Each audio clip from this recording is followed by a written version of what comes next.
Kalıpçıyım, inşaatta çalışıyorum. 14 senedir bu işi yapıyorum. Sabahın erken saatlerinde kalkıyoruz, akşama kadar çalışıyoruz buralarda.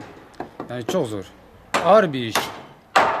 Yani sürekli malzeme taşıyorsun, çakıyorsun. Yani hamallık yapıyorsun yani bir nevi. Çok insan düşüyor yani. İş güveni zaten yani sınırlı sayıda var mesela. Diğerlerinde yok mesela. İnşaatlarda, yüksek inşaatlarda düşen insanlar oldu. Yani çok arkadaşlarımız düştü falan. Üzülüyoruz tabii ki, mecburuz, çalışıyoruz. Yani insan bir noktadan sonra alışıyor. Sıcak oluyor, soğuk oluyor. Yani Allah yardım ediyor yani. Bize güç veriyor, kuvvet veriyor. Onun yardımı olmasa zaten yani çalışamayız zaten. Allah güç veriyor, kuvvet veriyor. Çalışıyoruz abi. Siirt'te abi yani ödemeyi kolay kolay alamıyoruz.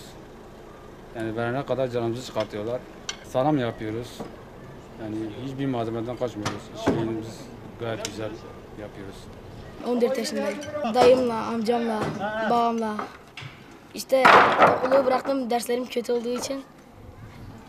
Bir gördüm, burası çok zormuş. Yine okula gitmeyi düşünüyorum.